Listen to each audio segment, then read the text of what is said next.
querido, bem-vindo ao Upper Chamber, mais um episódio aí com uma alegria muito grande daquilo que Deus tem, de como Deus tem nos dado graça para poder chegar até você e abençoar a sua vida. A gente tem falado esses dias que nós não teríamos acesso a tantos irmãos que alguns deles nós temos saudade, gostaríamos de abraçar, de estar juntos, e às vezes a nossa distância geográfica nós não conseguimos estar juntos, mas de alguma forma Deus tem nos proporcionado, né, esse tempo da gente estar junto aqui. E se você é novo ao nosso canal, eu quero te convidar a se inscrever lá. Inscreve aí no nosso canal, não perca tempo, já põe aí, inscreve-se no nosso canal e aperta aí o sininho para você receber as informações e as notificações. E nós estamos com grande alegria porque nós estamos com uma série de estudos aqui de tempo, né, com Thomas. Quem não conhece, o Thomas é o meu sogro, um dos pastores que tem pastoreado as nossas vidas muitos anos, influenciado a gente. E se você não assistiu os outros episódios, eu te aconselho a assistir os outros episódios e continuar assistindo. E vários irmãos têm nos mandado um feedback, nos encorajado. Obrigado pelo seu encorajamento, obrigado pela sua oração, e nós estamos muito felizes. Hoje eu queria conversar, obrigado, Thomas, por mais uma vez estar aqui. Amém. E hoje eu queria, a gente conversou sobre compartilhar um pouco sobre mordomia e sobre a provisão de Deus. E um salmo que veio ao meu coração é o Salmo 125, que diz assim: todos aqueles que depositam absoluta fé no Eterno são inabaláveis como o monte de Sião. Tem outra tradução que diz: os que confiam no Senhor são como o monte de Sião, que não se abalam, mas permanece para sempre. Assim, o versículo diz: assim como um colar de montanhas que cerca Jerusalém, a proteção do Senhor envolve o seu povo eternamente. E assim como em outra tradução diz, assim como montes de Jerusalém que cercam, assim o Senhor cerca aqueles que o temem. E quando eu penso sobre o cuidado de Deus, né, Thomas, e como Ele cuida da gente, e eu queria falar isso porque esse episódio vai abençoar muitos de vocês, porque eu acho que uma das coisas mais fascinantes da sua vida, da vida de outros ministros que eu admiro, é que nós somos humanos. A nossa humanidade não é a nossa fraqueza, né? Eu acho que uma das revelações mais profundas é a nossa vulnerabilidade, né? Eu acho que quando nós entendemos que nós somos débeis, desesperados por Jesus, precisamos da graça de Deus, só estamos de pé por causa da graça de Deus, que não tem como nos gloriarmos na nossa própria força, a não ser na força que vem de Jesus. Essas coisas, eu acho que essa revelação sobre as nossas mazelas e essa clareza sobre as nossas mazelas é o que nos dá força ou que nos dá autoridade para falar alguma coisa. Eu lembro quando Jesus disse assim: aprendei de mim porque eu sou manso e humilde de coração. Eu acho que essa revelação, existe uma estrutura, e eu acho que quando a gente é vulnerável e a gente fala, nós somos humanos, olha o que Deus fez comigo. Eu amo aquele testemunho daquele cego, que eu acho que ele é cego há muitos anos, ou que era paralítico, não estou lembrando aqui, e aí Jesus o curou num sábado, e os religiosos começaram a questionar, ele falou: mas o que aconteceu? Como que aconteceu? Ele era cego. E aí depois questionaram o pai dele, e os pais dele falaram: não, fala com meu filho, ele que era cego.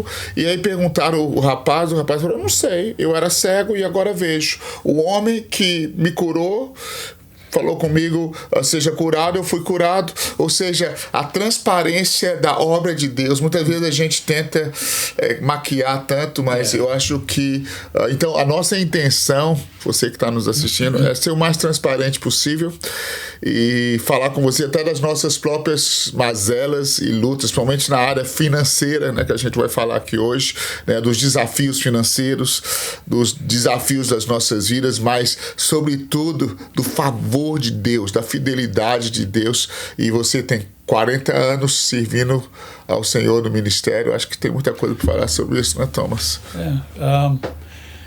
Bem, não sei. Tem tanta coisa na palavra de Deus sobre esse assunto, né? Sobre finanças, sobre a mordomia. eu creio que a própria terra, a criação, Deus deu para a gente para dominar e cuidar, né? E usa a mordomia, né? de cuidar das coisas que ele criou, a criação. E eu não sei como começar, não sei, mas desde que eu converti, desde que dei minha vida para Jesus, né? Minha família converteu, e houve uma grande paixão e, como se diz, um desejo de servir Deus, mas sempre chegamos na questão do dinheiro. Como que vai bancar isso? Como que a gente vai financiar? Porque, basicamente, igual Jesus fez com os seus discípulos, eles eram pescadores, alguns estavam pescando para ganhar vida, outros os outros irmãos que ele chamou estavam consertando as redes, então, em toda hora tinham o seu trabalho, eles ganharam a vida assim, de repente ele chamou eles para seguir ele. E seguindo ele, vocês sabem que Jesus fala que agora você vai ser pescadores de homens. Agora é outro negócio. Você não pode vender um homem como se vende peixe. Como que vai ganhar a vida? Aí entra naquela velha questão do homem depender de Deus. Era o pecado, um dos pecados fortes de Israel, né? Que de todos os 10 mandamentos, eu acho que parece que Deus dá mais atenção e mais foco em honrar o sábado, né? Eu acho que isso foi uma coisa crítica, porque quando eles tiraram aquele dia, né, porque Deus descansou no 7º dia, vocês conhecem a palavra, né, como é que é. Eles não podiam trabalhar nem para fazer almoço, fazer as coisas, eles tinham que fazer o dia antes, né, a noite antes, para deixar tudo pronto no dia, para não precisar de trabalhar na forma alguma, nenhuma maneira tinha que trabalhar. Só que o homem sempre quebrou essa lei, porque há algo dentro de nós que como a gente vai comer, que a gente vai vestir, como é que eu vou pagar o aluguel, como que eu vou, né, pagar as coisas e cuidar da minha família se eu parar só para honrar Deus nesse dia. Aí você sabe que em Hebreus 3, bem no final e no início de Hebreus 4, fala sobre o descanso, o descanso de Deus, o descanso do sábado, na verdade.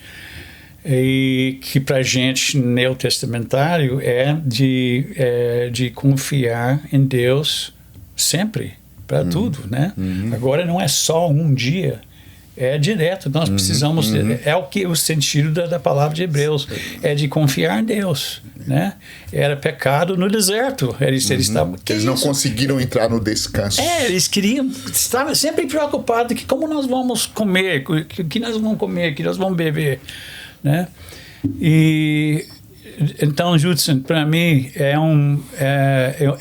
uma lição desde o princípio. Eu fiz uma coisa boba, Judson, eu fiz uma coisa doida.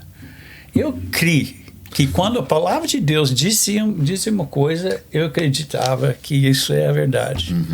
Então, quando eu li que nós somos mais importantes do que os pardais, mais importantes do que os lírios dos campos, e Deus cuida, Salmão, em toda a sua glória, não estava bem vestido como a natureza, né? Como Deus cuida de tudo. Eu pensei, então eu tenho que viver assim. Eu vou servir Jesus agora na obra. Para onde que ele vai me levar? Não sabia que eu ia cair um dia em Brasil para mais que 30 anos, mas comecei assim. Eu e Cat começamos. Eu acho que outros episódios a gente conversou sobre nossa história. Mas em tudo eu confiei em Deus. Eu fiz meus trabalhos, eu trabalhei com as minhas mãos. Eu creio que nós devemos. O trabalho foi algo que Deus deu para um homem antes da queda, né, para cuidar do jardim. Eu acho não que, era. Eu acho que o que você está falando é uma coisa muito interessante, porque muitos missionários têm essa dúvida, e muitos ministros têm essas dúvidas. Ok, descansar em Deus é a ausência de fazer coisa, ou confiar em Deus, contrário. E as pessoas falam, não, eu estou confiando em Deus, não trabalho mais, não faço mais nada porque eu confio em Deus. Mas eu acho que, vendo você falar, vem como que uma ideia na minha mente. Confiar em Deus é como um pai quando pega a mão do filho e fala, vem comigo, confia em mim. You can do this. Você pode fazer isso, você pode fazer aquilo. Não é que o Senhor nos fala, fica sem fazer. Tem tempo que o Senhor fala, não, agora você não faz nada, eu quero te treinar em outro nível. Mas não é a ausência de trabalho, não é a ausência de fazer algum... É a confiança de falar, Senhor, eu vou fazer o que o Senhor me manda. Eu vou obedecer o que o Senhor me dá. Quando o Senhor fala, anda pra cá, eu ando pra cá, anda pra lá. Acho muito interessante. Não sei se faz sentido isso. Sim, e é interessante porque parece que sempre me pegou quando a gente estava nesses anos de pastoreio, de missões, de trabalho. Nosso trabalho com os primeiros discípulos, né, com os apóstolos, inclusive, é o ministério de oração e a palavra, né? Então, para fazer isso, nós tínhamos que nos dedicar. Eu lembro várias vezes a gente trabalhou, né, Judson? A gente virou a noite ministrando nas ruas e depois nós voltamos e eu entro no meu escritório, né, a gente dá uma parada para ler, estudar, de repente a gente tirou um tempo de tomar café, a gente falou, meu pai, obrigado. Alguém entrou e falou, que vida de pastor, hein? Vida boa. Que bênção. Coloque seus pés em cima da mesa e relaxar e tudo mais. As pessoas te pegam uma hora de descanso e pensam, né? Verdade. Mas às vezes o pastor fica até 5 horas da manhã resolvendo coisa, orando, aí dorme até 8 horas ou 9 horas. Pastor preguiçoso.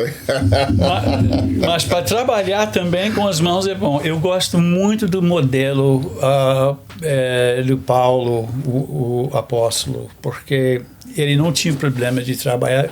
1 Coríntios capítulo 9, ele fala, né, sobre os direitos que ele tinha com os outros apóstolos, com os outros discípulos de Jesus, né, mas ele fala que meu direito é de viver pela palavra, ele fala naquele capítulo, mas eu vou deixar esse direito de lado, eu vou trabalhar com minhas mãos. Ele escolheu que é bom também trabalhar, porque ele queria ser um exemplo de nem tudo de ganhar a vida, de relaxar, né? Existe um trabalho que a gente pode fazer também, pode também ter um serviço secular, né? Que a gente sabe que não é secular. Alguém uma vez me disse, orar como se fosse, como se fosse tudo dependente em Deus, mas trabalhar como se fosse tudo dependente de você. Isso vai nos tirar da preguiça. A gente sabe que é bom orar e depender de Deus, mas sempre é bom para ter algo para fazer com nossas mãos, né? Seja que for a palavra, estudo, ministrando, ou trabalhos sociais, de cuidar, né? Jesus cuidou da necessidade de encher a barriga, também ele ministrou na alma da pessoa. Era um trabalho duplo, né? Duplo, né? É uma coisa que você tem que trabalhar também, mas tem que trabalhar na alma, tem que ministrar. Então, agora, mas pode falar, desculpa. Não. Porque eu já ia mudar de assunto, já ia pode terminar. Estou aqui para servir. Eu estou pensando aqui, na nossa vida pessoal, pelo menos eu e April, acho que um shift, uma mudança aconteceu com a gente quando Deus começou a nos ensinar algumas coisas. Eu acho que nós éramos muito zelosos para não cair na doutrina de abusar da igreja ou da doutrina da prosperidade, mas ao mesmo tempo o Senhor falou, eu preciso mostrar para vocês os princípios da semeadura. E eu lembro que houve um tempo que a gente morava fora de Nova Lima, ela falava, toda vez que eu descer dentro da cidade, eu vou semear. eu vou fazer uma semeadura, eu vou abençoar alguém. Mas aí a gente pensava, nós somos missionários, nós que devíamos estar recebendo para fazer a obra, né? Aquela coisa toda. Mas o Senhor começou a trabalhar com a gente e nos falar, olha, você é o primeiro a semear no campo. Você é o primeiro a lançar a semente. Você é o primeiro a acreditar. Você é o primeiro... E uma das coisas que eu percebo, às vezes, missionários ou pastores ou líderes que estão, eles falam, não, mas Deus tem que mandar o sustento. Primeira coisa que você precisa aprender é aprender a semear. Eu acho que a primeira chave do ministério é que, pelo menos na minha vida, foi Deus nos ensinar a semear. Eu estou lembrando de uma das viagens nossas à África. Quando eu sentei aqui, eu lembrei. Uma vez a gente precisava de milhares de dólares para ir naquela viagem. E alguns dos irmãos queriam ir. E a primeira coisa que o Senhor fez conosco foi falar, ok, vocês querem ir, começa a semear. E tinha uma outra equipe indo para o Amazonas, e o Senhor falou conosco, teve um dia que a gente levantou uma oferta e falou, esse recurso todo de hoje, você vai semear para uma pessoa que está indo para o Amazonas. Eu falei, Senhor, mas não estou entendendo, a gente está orando para a nossa viagem na África, agora o Senhor está mandando a gente semear naqueles que estão indo para o Amazonas. Parece que o Senhor quer nos ensinar algo que o segredo é generosidade. O segredo ministerial é você ter coragem de semear. Isso é maravilhoso, porque é fenomenal. Então, eu comecei a mudar a minha forma de pensar, ou seja, eu preciso de tanto, então quanto que eu tenho que semear? Eu preciso ir em tal nação, quanto que eu preciso semear? Eu preciso de tantas passagens para tal viagem missionária. Quanto, Senhor, então deixa eu começar a procurar algum ministério para mim semear. Parece loucura, mas esse é um princípio que eu e April começamos a praticar a nível de generosidade, a nível de missões. E eu me lembro que uma vez nós fizemos uma noite, foi lá até na sala que a gente tinha lá de oração, né? Com os irmãos que iam viajar, e tinham vários que iam até desistir de ir porque não tinha recurso. Quando foi de manhã cedo, às 5 horas, 6 horas da manhã, alguém me manda uma mensagem, Judson, eu quero pagar a passagem de tantas pessoas para ir para a África. Eu assustei, falei, meu pai, mas 6 horas da manhã, né? O Espírito Santo moveu. Então eu acho que oração e generosidade destravam, acho que são chaves que destravam o ministério, né? Porque por isso eu encontro muitos missionários amargurados com a igreja. Porque eles falam, a igreja não me sustentou, ou eles me abandonaram no campo, ou eles me deixaram. Mas é muito doloroso dizer isso, mas quem te chamou foi Jesus. Exatamente. Agora, é um privilégio da igreja semear naquilo que Jesus está fazendo. Se a igreja é esperta, né, ela vai falar, opa, igual eu falo muitas vezes com as pessoas que têm como fala? High risk investment, investimento de alto risco, né? Foi você que falou uma vez isso. Falou, o único investimento não é risco, que é 100% retornado é investir no reino de Deus.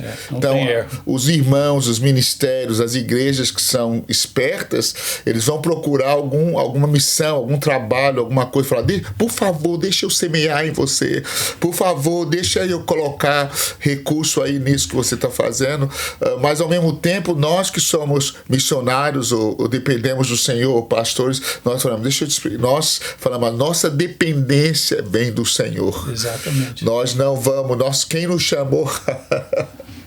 Eu amo isso, Tom, porque isso é libertador. Judson, a gente sabe, vocês sabem, é provado, é certo, deu certo. Funciona. Nós vivemos isso há muitos anos, eu e você. A gente vive, eu tenho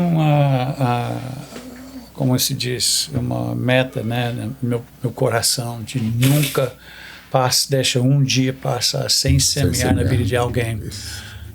Pode ser uma coisa pequena, pode ser uma coisa simples, uma coisa muito legal, que a gente tem até um pouco divertido, às vezes, fica para trás no supermercado. Você viu uma velhinha que está olhando, tentando contar seu dinheiro, a gente vai lá e... né, vai lá para o caixa e fala que nós vamos cuidar, nós vamos pagar toda a conta dessa. É bom demais. Ela, sem se ela saber nada, quem fez, ela vai olhando, quem fez isso? A pessoa fica chorando. coisas assim, todos os dias, Judson, nós temos a prática de semear muito mais em missões, mas todos os dias na vida de alguém. Uma das coisas que Malaquias fala, né, sobre dízimos e ofertas, esse tipo de coisa, ele mencionou uma coisa para como se fala, para amarrar o devorador, para ele não poder fazer nada contra as nossas vidas, ou seja, uma das coisas mais importantes que eu acho que acontece quando a gente é generoso é que nós estamos nos protegendo contra o espírito de avareza que age nesse mundo. Nós estamos declarando que nós só servimos a um Senhor, não a Mamon. E confiamos nele. Nós confiamos. E ele que vai pagar, ele que vai cuidar. Judson, eu lembro que primeira vez, quando eu era muito novo na fé ainda, nem 2 aninhos no Senhor, a gente vivia pela fé. Eu trabalhei na fábrica Ford para comprar nossa fazenda, para receber adolescentes problemáticos das ruas de Cleveland, né? Aquilo a gente vivia pela fé, né? E vivíamos assim, parece que no vapor, né? Não tinha quase nada, né? E um dia eu dei meu último dólar que eu tinha. Naquela época a gente estava bem, né, dependente, assim, e a gente estava voltando de um lugar e eu vi rolando no chão, no vento, uma nota de $10. Falei, meu pai, eu parei, abri minha porta e peguei e falei, olha só, aleluia. Eu dei meu último dólar e Deus me deu 10 por vez, assim.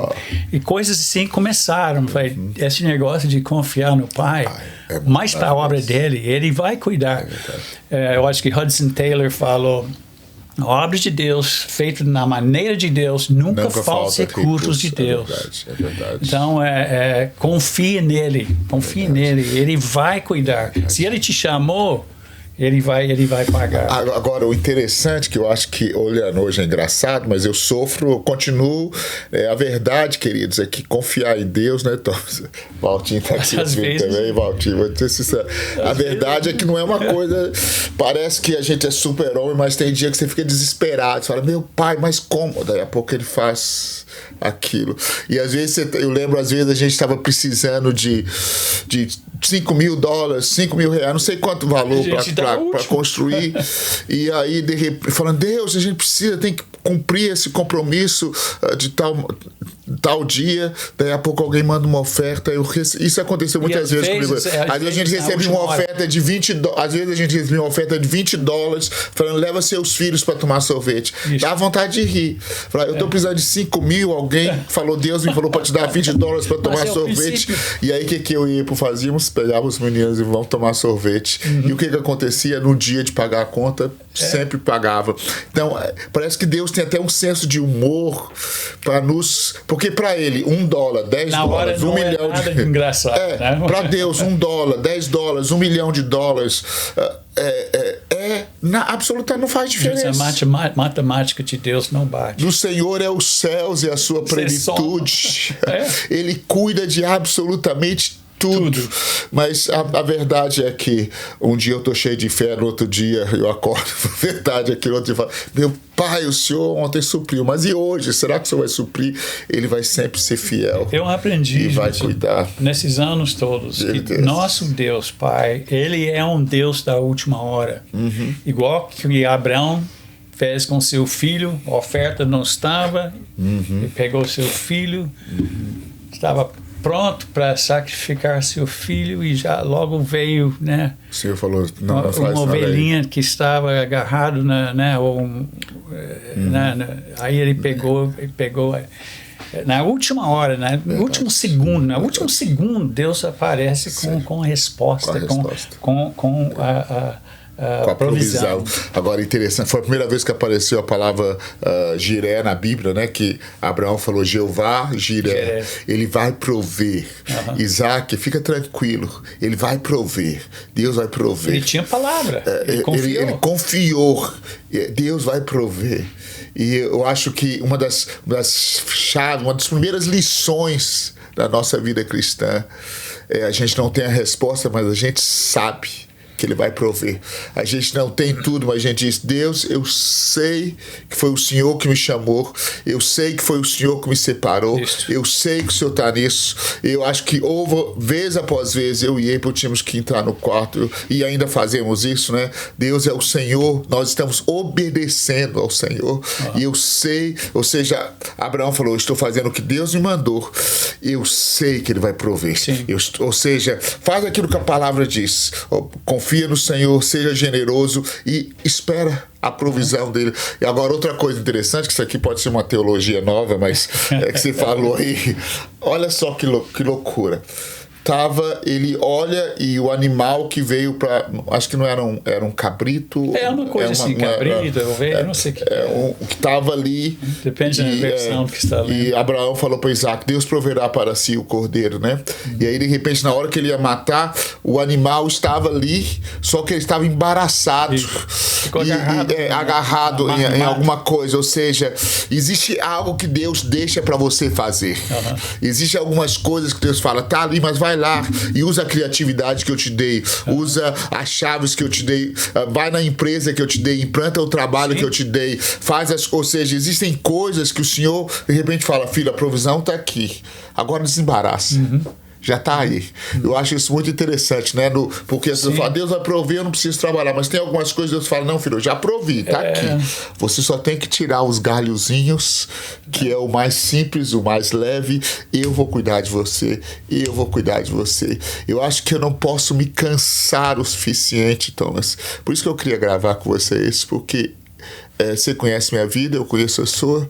A gente não pode gritar mais alto que Deus é esse fiel, que continua cuidando. Eu amo um verso que minha mãe falava sempre para nossa família. Um verso na Bíblia que diz: eu já fui moço e agora sou velho, e nunca vi um justo mendigar, nunca vi um justo passar necessidade, nem a sua descendência mendigar o pão. E isso para mim é tão fenomenal. Como é um princípio, é a chave. Eu acho que por isso que Deus curou a gente num ponto de dizer: a igreja não nos deve nada. Não. Porque quem nos aliciou foi Jesus, quem nos chamou foi Jesus. Ele que cuida. É Ele que cuida. E Judson, você mencionou meu Jesus, que coisa tremenda. Falar sobre dinheiro, estou sentindo a presença de Deus aqui, isso é muito bom. Porque o dinheiro, muito pelo que as pessoas normalmente não pensam, é muito espiritual. É verdade. Quero ler depois um versículo sobre um princípio. Por favor. Dessa maneira. Primeiro, eu queria dizer que nesses anos todos, você sabe, você mencionou mendigar, né? Eu nunca quis e nunca fiz, não lembro nenhuma vez onde que eu fiz uma dessas cartas com uma lista de pedido de pessoas como missionário. Eu sempre quis viver no aquilo que eu aprendi de Jesus, que Ele vai cuidar de gente como os pardais. Então nós temos que depender dele da mesma maneira. Então eu nunca quis mendigar, pedir, eu não peço dinheiro de ninguém. Eu oro, confio nele, fico na presença do Pai. E Ele fala para um irmãozinho num lugar para me abençoar. Mas não veio totalmente desse irmãozinho. É o Pai que conduziu. Então a gente vive pelo Espírito Santo, não olhando pela igreja para me cuidar, não olhando para o irmão para me sustentar. Isso é uma bênção, Judson, quando alguém... É uma coisa preciosa. Eu já recebi de criancinhas: Thomas, isso aqui é meu moedinha para abençoar o Brasil. Aqui eu levei esse dinheiro para o Brasil e eu depositei na obra. Muitas vezes alguém fez isso. É precioso. Aquele valor aparentemente é nada, é como moeda da viúva, né? É muito valoroso e se torna algo sobrenatural. E a matemática, Deus vai multiplicando aquilo, como Ele fez com os pães, Judson. Pega um lanchinho do rapaz e E alimentou 10 mil pessoas, 10 mil homens. É verdade. Né? Tinha muita criança e mulheres ali também. Eles contaram só os homens naquele lugar. É verdade. Mas eu nunca fiz isso. Assim, eu não me arrependo, né, de viver dessa maneira, de não precisar de pedir. Pessoas me perguntam, Thomas, qual é a sua necessidade? Eu falei, não, Deus está cuidando. Não, me fala. Eu falei, ok. Sendo que está me pedindo, eu vou te falar. Mas se não fazer isso, eu não vou mendigando, não vou pedir. Sim. E não somente isso, vocês sabem muito bem. Uhum. Eu incentivo todos os nossos discípulos de viver da mesma maneira, todos os nossos missionários de confiar nele. Por quê? Senão você vai olhar aquele irmão que está semeando em sua vida com aquele que está pagando para você fazer. E ele realmente está sacrificando. É a oferta dele para Deus. E é ele que está cuidando de mim. Não é? Então, isso nos protege também, Judson. Não, eu concordo, é uma coisa que eu acho que é tão importante as pessoas ouvirem, que a dependência é do Senhor. É dele. Eu acho que sempre o Senhor quer nos falar aqui, filho, eu quero que você dependa de mim. Eu quero que você confie em mim. Foi eu que te chamei, foi eu que te separei, é eu que vou suprir você. E eu vou suprir a sua vida, eu vou suprir a sua casa. E apesar da gente estar falando para missões, mas deixa eu dizer uma coisa, e pastores, isso vai para todo o âmbito, vai para sua empresa, para sua casa, para sua família. Se você aprende a depender do Senhor, e isso que você está falando é tão violento, porque a gente tem que fazer mais podcast para falar de testemunhos, mas tem algumas vezes que eu lembro uma vez que eu cheguei na Alemanha, um menininho pequenininho veio com um envelopezinho que ele desenhou com uma ofertinha de 5. Eu recebi tantas dessas ofertas. A minha vida. Tem uma menina, que eu nem vou falar o nome, que manda todo mês, fala, vovô, minhas primícias, manda para mim, né? Isso constrange tanto o nosso coração, porque, e ao mesmo tempo, de repente, a gente recebe a ligação de alguém que fala, você não me conhece, eu não sei quem que você é, mas Deus me acordou de madrugada e falou que era para encontrar vocês, para semear. Isso simplesmente, Thomas, é demasiadamente, assustadoramente maravilhoso para mim. Eu não tenho como declarar o meu amor a esse Deus que cuida dos seus filhos. Esse Deus que cuida dos seus filhos. Como diz aquele texto, que Deus é esse que trabalha para aqueles que o temem. Então, essa fidelidade, esse cuidado de Deus, e talvez as pessoas pensem, porque você é sacerdote. Isso é para o corpo. Eu acho que isso não é só para crentes de elite, porque você é Repepré, ou Judson, ou Tom. Não, isso é esse amor e esse cuidado de Deus. Eu quero falar olhando para a câmera aqui, a gente está conversando, é para você. É pra gente, é pra a maneira como ele cuida. Tô empolgado com isso, meu pai. Justin, só quero ler um versículo. Lê um texto, meu pai. Nossa, é um texto que aqui não é que a pessoa normalmente, né, não é a palavra que procura para ler, né, sobre esse assunto normalmente, mas eu peguei como um princípio do reino de Deus para a gente. Começa em Lucas 16, começando com o versículo 10, e esse aqui é porque nós precisamos de falar isso, porque não pode deixar falar em mordomia, né? A gente tem que mencionar essa palavra, e Jesus falando aqui, né? Ele fala, quem é fiel no mínimo, também é fiel no muito. E quem é injusto no mínimo, também é injusto no mínimo. Se nas riquezas injustas não estáis fiéis, quem vos confiará as verdadeiras? E se eu não tenho meu óculos de ler, então deve ter. E se no alheio não esses fiéis, quem vos dará o que é vosso, né? Então aí o versículo fala que, né, não pode confiar no mamon, né, tudo mais, confia em Deus. Mas eu queria dizer é que se você cuidar do pouco que você tem, seja que for, e seja fiel com aquilo, é um princípio do reino de Deus. Se você cuidar do dinheiro deste mundo, você vai cuidar bem daquilo, das verdadeiras riquezas dos céus, né? E tem mais em pastores e líderes tem que ser muito fiel em pouco que temos. E eu acho que há uma ligação aqui na Terra com os céus nesse aspecto. Se você vê uma coisa aqui, humanamente falando, no natural, né, que você não está cuidando bem daquilo, você está relaxado com aquilo, como você vai cuidar das verdadeiras riquezas? Como Deus vai confiar a um ministério? Ou como você vai ser um missionário se você não cuida aos poucos? Então, voltando ao início que nós começamos a falar, missionário, pastor, discípulo de Jesus, tem que semear, tem que dar, é algo, tem que fazer com prazer e alegria, porque Deus faz, Ele está, nosso Deus Pai, Ele deu e está dando até hoje, e nós temos que ser igual ao nosso Pai, né? Nós temos que ser igual a Jesus nisso aí. Então, eu só queria ler isso aqui porque tem pessoas que estão esperando uma bênção cair do céu, mas não cuidou da primeira coisa que Deus deu. Verdade. Né? Eu acho que existe uma animosidade muito grande porque as pessoas estão ofendidas e eu acho que a gente sempre usa desculpas, né? Eu não sou generoso porque tem pastor ladrão. Eu não dou porque tem gente que manipula. Eu não semeio porque tem gente... Mas sabe uma coisa?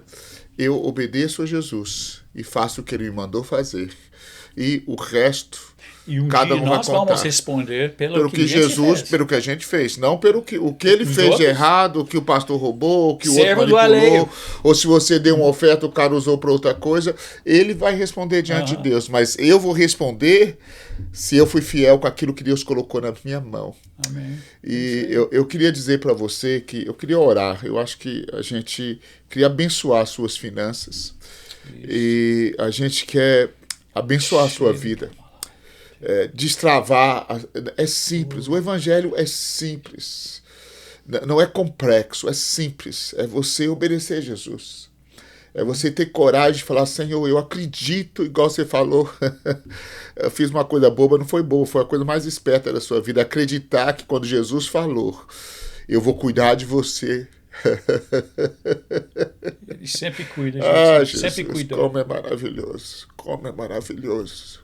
Como nós queremos honrar Jesus, porque Ele cuida dos seus pequeninos, Ele cuida dos seus filhos, e Ele nos dá a chave. Eu acho que essa chave de Lucas, da mordomia, é ser fiel no pouco. O Senhor vai te dar um pouco primeiro e vai falar, filho, e aí, o que você vai fazer com isso? Você vai comer tudo ou você vai me perguntar onde semear, o que fazer, aonde colocar, como se mover? E eu quero desafiar você a orar a Jesus, falar, Jesus, eu não quero viver com medo. Eu acho que há um medo, né? As pessoas acordam com medo. E se o país falir?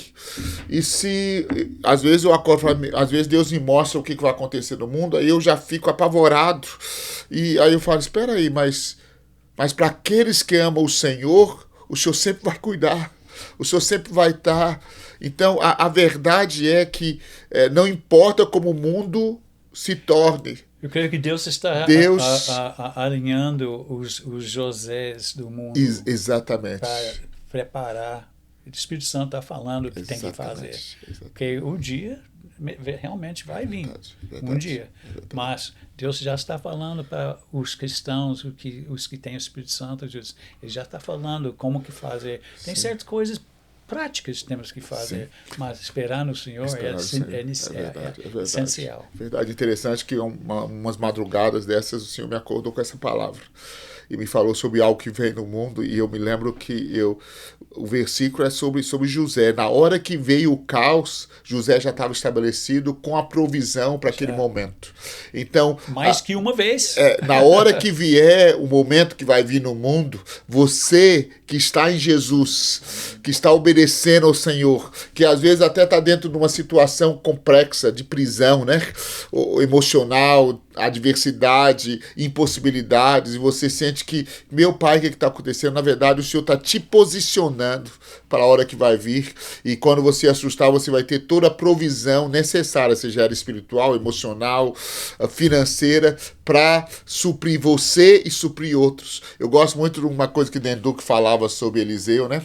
Eu não sei se ele ainda fala muito sobre isso, mas o Denduque falava que a unção de Elias é maravilhosa, mas a de Eliseu era dobrada. Eliseu tinha para ele e Eliseu tinha para outros. E eu creio que o que Deus tem para nós é a unção dobrada. E eu quero aconselhar você a confiar em Jesus. Deixa eu orar pela sua vida. Pai, em nome de Jesus, nós queremos agradecer ao Senhor, Pai. Porque nós sabemos que o Senhor é o Deus que provê. Nós sabemos que o Senhor é o Deus que cuida. O Senhor é o Deus que supre, Senhor. O Senhor é o pai do órfão, o Senhor é o marido da viúva, o Senhor é aquele que ama os perdidos, o Senhor é aquele que sustenta, o Senhor é aquele que abre no meio do nada uma porta e derrama cereais, derrama provisão, derrama cuidado. Nós queremos te dizer, Senhor, que nós cremos que Tu és o Jeová Jiré, o Deus que provê. E eu quero abençoar agora, sejam missionários, pastores, empresários, funcionários, desempregados. Meu Deus, nós queremos orar agora uma bênção sobrenatural sobre essas pessoas que estão nos assistindo. Meu Deus, eu quero pedir que o Senhor se revele a eles. Quando eles confiam no Senhor. Abraão confiou no Senhor e ele conheceu o Deus Jiré. Meu Deus, se revela a esses irmãos preciosos, se revela a eles, Pai, de uma forma tremenda. Espírito Santo, tantas pessoas estão angustiadas nessa hora, sem saber o que vai acontecer com as finanças do mundo, com a economia mundial. Eles acordam de manhã, já correm para o jornal, para a Bolsa de Valores, para ver o que vai acontecer, Senhor, mas nós já sabemos o que vai acontecer. Deus está assentado no trono, o Senhor é o meu pastor e nada me faltará. Meu Deus, em nome de Jesus, eu libero agora aquilo que o Senhor tem feito na minha vida, na vida do Thomas, na vida de vários outros, do Walter. Nós temos experimentado como o Senhor é fiel, Pai. Meu Deus, que o Senhor libere graça sobre cada irmão que está nos assistindo, em o nome de Jesus Cristo, Pai, em o nome de Jesus Cristo. Ensina-nos a confiar e a sermos fiéis no pouco. Pai, aquela mulher, ela disse, eu não tenho nada, meu Deus, mas ela tinha o pouco, meu Deus, e o pouco era o azeite que ela precisava ser multiplicado. Meu Deus, o inimigo nos cega para o pouco que o Senhor nos deu, e a gente fala, nós não temos nada, por isso a gente não pode romper. Isso é mentira de Satanás. Nós quebramos toda mentira do inferno que diz que nós não temos nada. Nós temos sim, Pai. O Senhor sempre nos deixa com algo para servirmos o Senhor e para exercermos a nossa fé. Em nome de Jesus. Glória a Deus. Obrigado, Jesus. Obrigado, meu Pai. Que bênção, Senhor. Que bênção. Glória a Deus. Obrigado, Thomas. Obrigado, Judson. Gostoso, que bênção. Gostaria que você estivesse aqui no estúdio para sentir essa presença gostosa do Senhor aqui, quando a gente está falando da fidelidade dEle, do cuidado dEle. Deus abençoe a sua vida. Jesus é muito bom. Querido, confia no Senhor. Confia no Senhor, Ele é bom.